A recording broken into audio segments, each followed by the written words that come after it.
श्री स्वामी समर्थ. स्वामी महाराज तुमच्या मनातील सर्व चांगल्या इच्छा या लवकरात लवकर पूर्ण करोत एवढी स्वामींच्या चरणी मी प्रार्थना करते आणि आजच्या या नवीन व्हिडिओला सुरुवात करते. तर गुढीपाडवा हा 3.5 मुहूर्तापैकी एक शुभ मुहूर्त आहे आणि या मुहूर्तावरती आपल्याला या झाडाचं मूळ आहे तर ते आणायचं आहे. कारण आपण कितीही कष्ट करू द्या, मेहनत करू द्या, परंतु आपल्या कष्टाला आणि मेहनतीला नशिबाची साथ मिळत नाही. आपल्या ज्या काही अडचणी आहेत, संकटे आहेत तर ते आपल्याला सतत आणि वारंवार येत असतात. आलेला पैसा आपल्याकडे टिकत नाही, आपल्याकडे नेहमी धनहानी होत असते. म्हणून आपल्याला या शुभ दिवशी काही उपाय देखील आपण करायचे आहेत.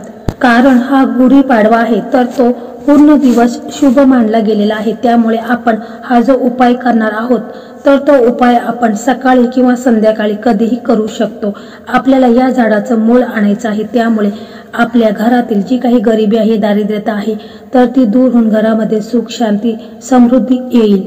घराची भरभराट होईल. आपल्या इच्छा, आकांक्षा ह्या देखील पूर्ण होतील. इतका महत्वाचा हे झाडाचं मूळ आहे तर ते आपल्याला अवश्य आणायचं आहे. त्या संदर्भात आजचा हा व्हिडिओ आहे. तर व्हिडिओ खूप असा महत्वाचा आहे आणि तो मी अगदी थोडक्यात सांगायचा प्रयत्न करत आहे. तर व्हिडिओ स्किप न करता शेवटपर्यंत पहा आणि चॅनलवरती जे कोणी नवीन असेल त्यांनी चॅनलला सबस्क्राईब करा आणि समोरील बेल आयकॉनला क्लिक करा.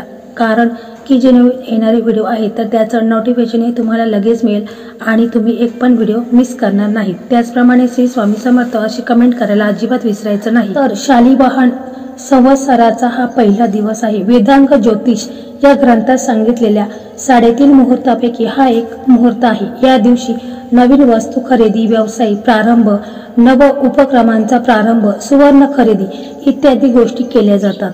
दारी उभारलेली गुढी हे विजय आणि समृद्धीचे प्रतीक मानले आहे. तेव्हापासून राम जन्मोत्सवाच्या कार्यक्रमाचा सुद्धा प्रारंभ होतो. गुढीपाडवा हा 3.5 मुहूर्तापैकी एक शुभ मानला आहे. त्यामुळे या शुभ दिवशी आपण या झाडाचं मूळ आहे तर ते आणायचं आहे. कारण गुढीपाडव्याच्या दिवशी आपण श्री हरी, विष्णू व माता लक्ष्मीची देखील पूजा करत असतो. ब्रह्मदेवांची देखील पूजा करत असतो आणि म्हणूनच आपल्याला या दिवशी आपल्याला या झाडाचं मूळ आणायचं आहे. म्हणजे केळीच्या झाडाचं मूळ आपल्याला आणायचं आहे. जर कष्ट आणि मेहनत करून जर गरिबी घर सोडण्याचं नाव घेत नसेल तर केळीच्या झाडाचा हा उपाय तुमच्या आयुष्याचं कायापालट करू शकतो. यासाठी आपल्याला केळीच्या झाडाचं मूळ हे आणायचं आहे. म्हणजे बघा, मंगळवारी गुढीपाडवा आहे आणि आपल्याला आदल्या दिवशीच केळीच्या झाडाचं मूळ हे आणायचं आहे किंवा तुम्ही गुढीपाडव्याच्या दिवशी केळीच्या झाडाचं मूळ आणू शकता.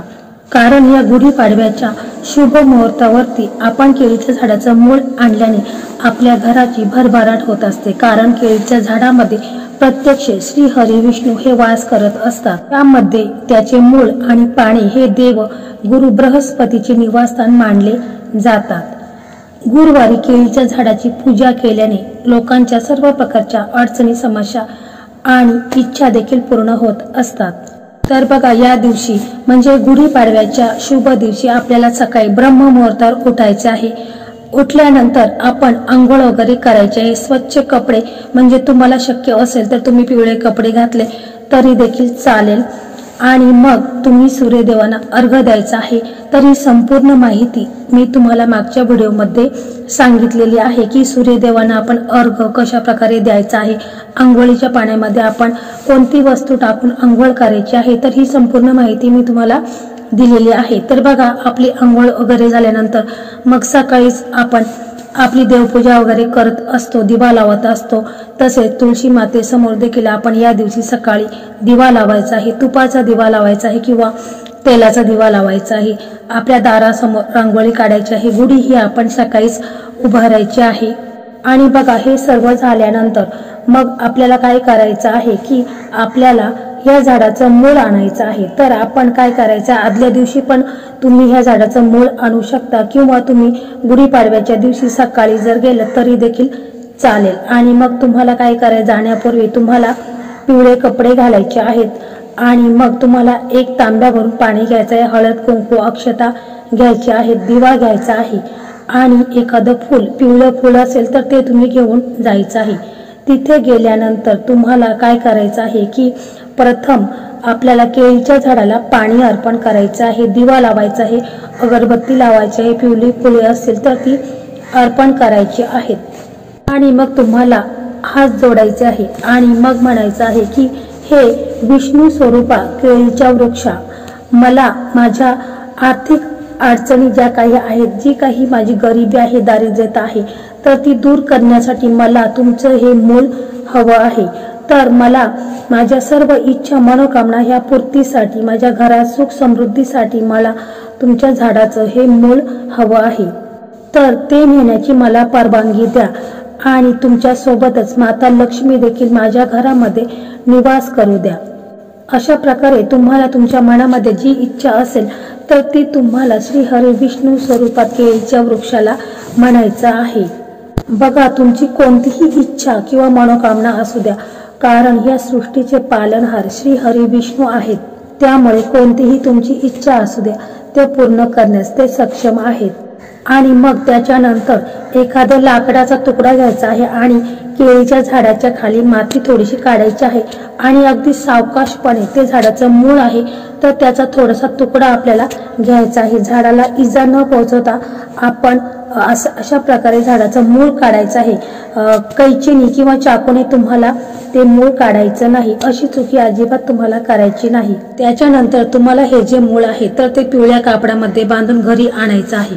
घरी आणल्यानंतर प्रथम ते मूळ आहे तर ते तुम्हाला गंगाजलाने स्वच्छ धुवून घ्यायचं आहे किंवा दुधाने देखील तुम्ही ते स्वच्छ धुवून घ्यायचं आहे. त्याच्यानंतर आपल्या देवघरामध्ये दिवा हा लावलेला असेलच, नसेल तर दिवा लावायचा, अगरबत्ती लावायची आहे आणि मग चौरंगावरती एखादं पिवळं कापड अंतरायचं आहे आणि त्याच्यावरती हे जे झाडाचं मूळ आहे, म्हणजे केळीच्या झाडाचं मूळ आहे, तर ते तुम्हाला तिथे ठेवायचं आहे आणि मग तिथे तुम्हाला एक आसन टाकून बसायचं आहे आणि आपल्याला ह्या झाडाचं मूळ आहे तर ते अभिमंत्रित करून घ्यायचं आहे.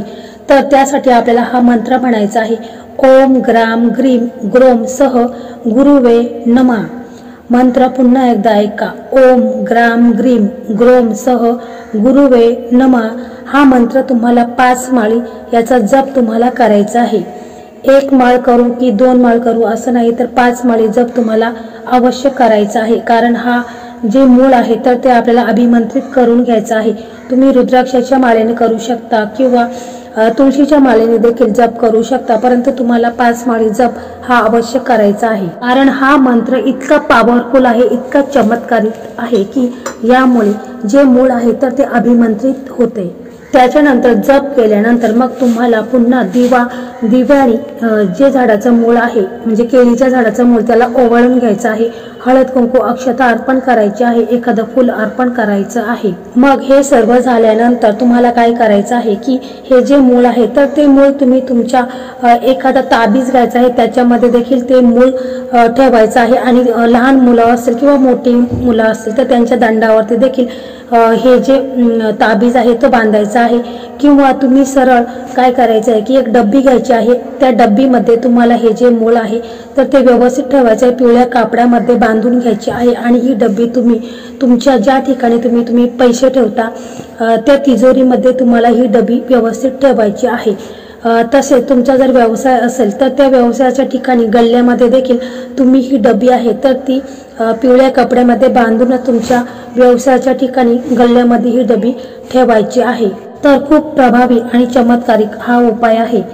तसेच बघा, ज्या व्यक्तीच्या आपण दंडावरती जो ताबीज बांधलेला आहे तर त्या व्यक्तीने मांसाहार जेव्हा करायचा असेल तेव्हा तो ताबीज आहे तर तो अशा व्यवस्थित पवित्र ठिकाणी ठेवायचा आहे. कारण जर तुम्ही मांसाहार केला तर याचे तुम्हाला विपरीत परिणाम भोगावे लागतील. म्हणून जेव्हा सुतक असेल किंवा एखाद्या महिलेचा मासिक धर्म असेल तर तिच्याकडनं देखील एखादी वस्तू स्पर्श झालेला असेल तर तिला देखील तुम्ही ती वस्तूला तुम्ही खायचं वगैरे नाही. तर बघा, ह्या ज्या काही नियम आहेत तर ह्या नियमांचं देखील तुम्ही पालन करायचं आहे. जेव्हा तुम्हाला जमेल त्याच वेळेस तुम्ही तुमच्या हातावरती हे ताबीज बांधायचं आहे, नाहीतर तुम्ही आपल्या तिजोरीमध्ये हे ताबीज ठेवायचं आहे. आणि बघा, जेव्हा शुभ असे मुहूर्त असतात, समजा दिवाळी असू द्या किंवा लक्ष्मीपूजन असू द्या, त्यावेळेस हे जे ताबीज आहे तर ते काढायचं आहे आणि त्याची पूजा करून ते पुन्हा तुम्ही तुमच्या तिजोरीमध्ये गल्ल्यामध्ये ठेवायचं आहे. तर खूप असा हा प्रभावी उपाय आहे, चमत्कारिक उपाय आहे. तुमच्या जीवनामध्ये खूप सारे बदल घडून येतील. तुमच्या ज्या काही आर्थिक इच्छा आहेत, मनोकामना आहेत तर त्या संपूर्ण पूर्ण होतील. तसेच विवाही इच्छुक जे व्यक्ती आहेत तर त्यांचा विवाह देखील ठरतील. श्री हरी विष्णू व माता लक्ष्मीचा आशीर्वाद तुम्हाला भरभरून प्राप्त होईल। कारण ह्या शुभ दिवशी, ह्या गुढीपाडव्याच्या शुभ मुहूर्तावरती तुम्ही जर हे झाडाचं मूळ आणून याची विधिवत पूजा करून तुमच्या गल्ल्यात तिजोरीमध्ये ठेवलं तर तुमचं घर नेहमी पैशाने भरून राहील, तुमच्या घराची भरभराट होईल। तर मित्रांनो, अशा प्रकारे आजचा हा व्हिडिओ होता। तर हा व्हिडिओ तुम्हाला कसा वाटला कमेंटमध्ये नक्की सांगा। व्हिडिओ जर आवडला तर व्हिडिओला लाईक करा, शेअर करा आणि चॅनलला सबस्क्राईब करा। धन्यवाद।